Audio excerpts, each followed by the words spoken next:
Hey 49ers fans, I'm Thomas Mott. Welcome into our weekly San Francisco 49ers news and rumors video here on Chat Sports. A lot of new stuff happening, obviously OTAs, minicamps, and a lot of good insight coming out of those. We're going to jump right into all the news. Let's go ahead and start at the safety position and Trey Boston. Now, I know what you're thinking, Thomas, did we sign Trey Boston? I missed it. No, there's no recent in terms of Niners actually trying to reach out to Trey Boston, but I did some digging.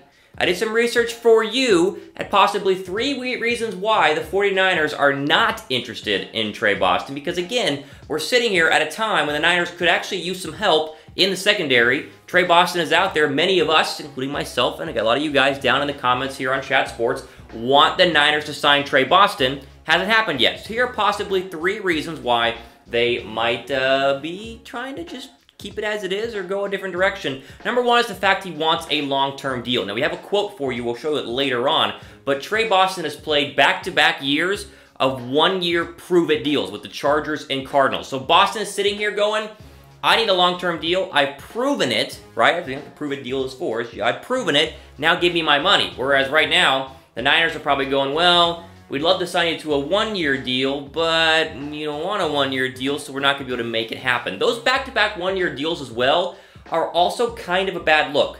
Because normally you only do 1 prove-it year, right? So it's like, all right, well, I'll do 1 year on this deal. I'll prove that I'm an elite player, and I'll get my money the next year. But Trey Boston did 1 year with the Chargers, and then had to go again and sign another 1-year deal with the Arizona Cardinals. Now, both times he was pretty good, right? We talked about the numbers on this show. Not bad, and so the fact that he would have to do another 1-year deal, or the fact that he even had to do 2 1-year deals, is probably concerning for the 49ers. And also, finally, listen, the Niners might actually just be confident in their current situation and comfortable with what they have back there with Jimmy Ward and Jarquez Tart. Like, it's as simple as that. They might like what they've seen at OTAs, might like what they see this week in minicamps, and go, hey, we like it, no need to upgrade, we're fine where we are right now. But I wanted to go to this quote here that Trey Boston had just a couple, I think the Info Network, just a couple of days ago, which kind of shows a little insight into this whole 1-year deal versus wanting a big contract. You see it on the screen in front of you. He says, quote, I know I'm worth every dollar, mentioning safeties like LaMarcus Joyner and Adrian Amos getting paid. The stats say it, you can't say it's not. But for me, it's about being at peace with where I'm at.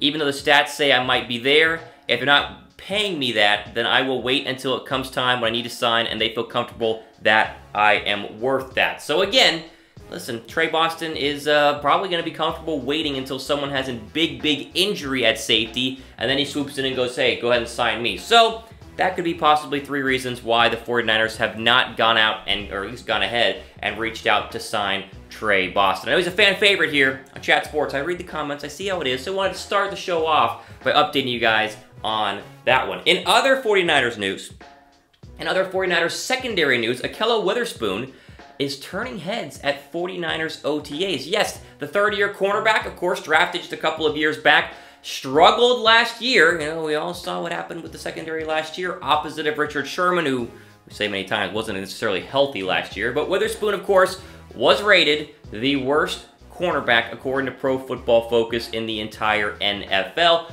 But all the reports I'm reading, everything I'm hearing from Niners OTAs, Witherspoon is one of the defensive players who has been standing out and has been a stud so far in the 7-on-7 and 11-on-11 drills. Now again, look at Witherspoon's short career profile here, again going into his 3rd season.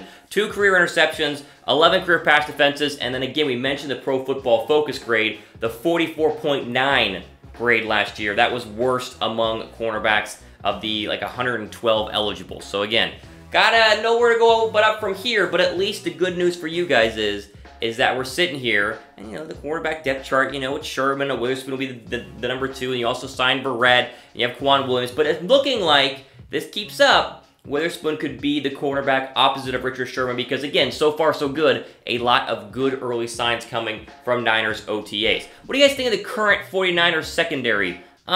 This is a rotating door here. We mentioned the Trey Boston earlier, now we're talking Ahkello Witherspoon. Are you fine? Do you like the overall secondary that we have in place right now? Go down in the comments, let me know. I'm curious what you guys think. Also, in other news, this one a little bit more fun, a little more lighthearted. The 49ers are bringing back their throwback jerseys for 1 game this year. So last Wednesday, I think, the 49ers held their State of the Franchise event, where like GM John Lynch, like a bunch of players, all speak to the media, and it's this big event, right? So, at this event, 49ers president also mentioned the fact that, hey, they're going to bring back the 1994 white throwback jerseys against the Panthers this year. You see them up on the screen right now. Pretty cool, right? Like, to me, I'm all for it. They're also going to be keeping the classic end zones, as you see here in the picture as well, with the 49ers spelled out right there. I'm all for this. I like the throwback, because it's the 100th year of the NFL, so a lot of teams are doing their throwbacks. The Niners, again, are going to pick the white 1994 jerseys, as you guys did see. What do you think? You like them? You for it? I mean, to me, I think they look kind of ice cold, right? I'm all for it there in terms of the Niners classic throwbacks. Thumbs up down below if you like the classic throwbacks. Thumbs down if you don't. If you do like the classic throwbacks, would you want to see them more often than one game? That's the question I'm posing to you guys. Let me know in the comments section down below. In other news, of course, surrounding the San Francisco 49ers, this one has to kind of revolve around the Houston Texans, right? So the Houston Texans fired their GM Brian Gaine this past week. Shocked everybody, right? You don't fire a GM at the start of essentially training camp, even basically a month before training camp. This doesn't happen, right? A lot of reports I read that everyone is shocked in the NFL that Gaine was fired. So now the Texans have a need at the general manager position. Well, as many people know, the 49ers front office is filled with potential GM talent, and already the 49ers VP of Personnel, Martin Mayhew, is said to be interviewing for the Texans GM job, according to Fox Sports. Now, Mayhew's profile, again, not many of us know who the VP of Personnel is, but little update. Of course, he started as the Lions GM in 2008 all the way up to, I think, 2015. And worked with the Giants for a year and then came over to be with the 49ers in 2016. There are also some other names that they could be poached from the Niners front office. Don't be surprised if it's not the Texans. In the future, another team could come calling to the 49ers front office to try and possibly move someone over to be their new GM, but Martin Mayhew is confirmed to have an interview with the Texans, according to Fox Sports. Now, it's good and bad, right? It's good that other teams want people on your front office staff because that means you're doing something right.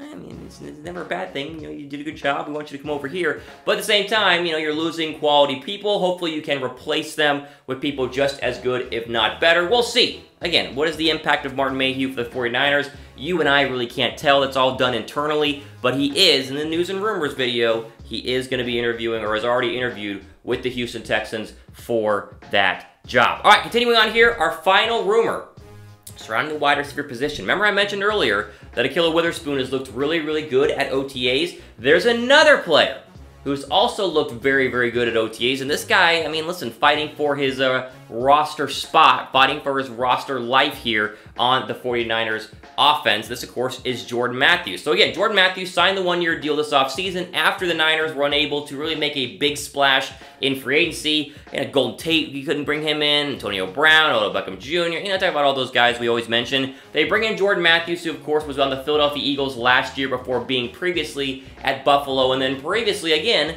back in Philadelphia. But the reports from OTAs is that Matthews has really stood out among the wide receivers, really among the wide receivers not named Deebo Samuel, because a little side news here, Deebo's looking really good, okay? Deebo's looking fantastic, drawing a lot of good praise there at 49ers camp, or OTAs. But right now, Matthews is also standing out and potentially making a run at making the roster. Now, the Niners are only going to carry about 6 wide receivers. We've talked about this before, right? Samuel, Hurd, Pettis, they're all locked, so that's 3, that's half. And you have like 8 guys trying to vie for the other 3 spots, and Matthews is one of them. Now, the career profile for Jordan Matthews, 410 catches, 22 touchdowns, and about 3,200 yards. It's nothing too exciting, but I think he's probably going to make the squad, at least especially based on the depth chart that you guys see right here. Probably going to be Deebo, Dante, Marquise Goodwin, and then Jordan Matthews, Jalen Hurd, that 4-5 slot, because Hurd can play a lot in the slot, and Jordan Matthews does his most damage in the slot as well. So it makes sense. Samuel, Pettis, Goodwin on the outside, mix in Hurd, you know, doing whatever they're going to do with Jalen Hurd, and then, of course, keeping Jordan Matthews there in the slot as well. It's good news for all of us if Jordan Matthews is having a good camp, because I think he still has the potential to be a good number 2 or 3 wide receiver in this league. He's shown flashes while he was in Philadelphia, kind of came back to earth whenever he left to go to Buffalo, but when he came back last year, you know, Wynn's always mentioned he was his favorite target out there in Philadelphia, so who knows? We'll see. But at least it's good news right? This is very, very good news in general that the 49ers are seeing some, at least seeing some good practices out of Jordan Matthews. I'll say this before I end. I mentioned Ahkello Witherspoon and Jordan Matthews. Get a little side tease that Deebo Samuel's looking really good at Niners OTAs. The other name I was hearing, which really shouldn't surprise any of us, that's why I didn't do a whole little, topic on it, is that Jimmy Garoppolo is also having a fantastic OTAs as well. Again, I mentioned him earlier, being on track in terms of being healthy. That sounds fantastic. We're all good for that. But the other news I'm hearing out of 49ers camp is that right now, those are the guys who are looking very, very good in terms of who performed at OTAs and who did not. We have one final question for you guys. Keeping it simple here today. Do you think Jordan Matthews, just mentioned him, right, wide receiver, will make the roster? Type Y for yes and N for no down below, because again, just because you sign into a one-year deal does not mean you have to keep him for 1 year. The money there, if you were to cut him, is very minimal. It's like $300,000, so he is fighting for his roster spot. All right, every day he's in camp, he's competing with these other guys, the Trent Taylors, the Kendrick Bournes of the world, to potentially make the team. What do you guys think? Y down below for yes, N down below for no. Of course, I always read all the comments here on Chat Sports. That's all the news we have for today. Again, subscribe to Chat Sports because every single week we have at least one, normally multiple San Francisco 49ers news videos, rumor videos, mailbag videos. It's a lot of fun, and I'm always here for you guys. So again, go ahead and subscribe and follow me on Twitter at RealThomasMott. For Chat Sports, I'm Thomas Mott. Here we go, signing off. Enjoy the rest of your day.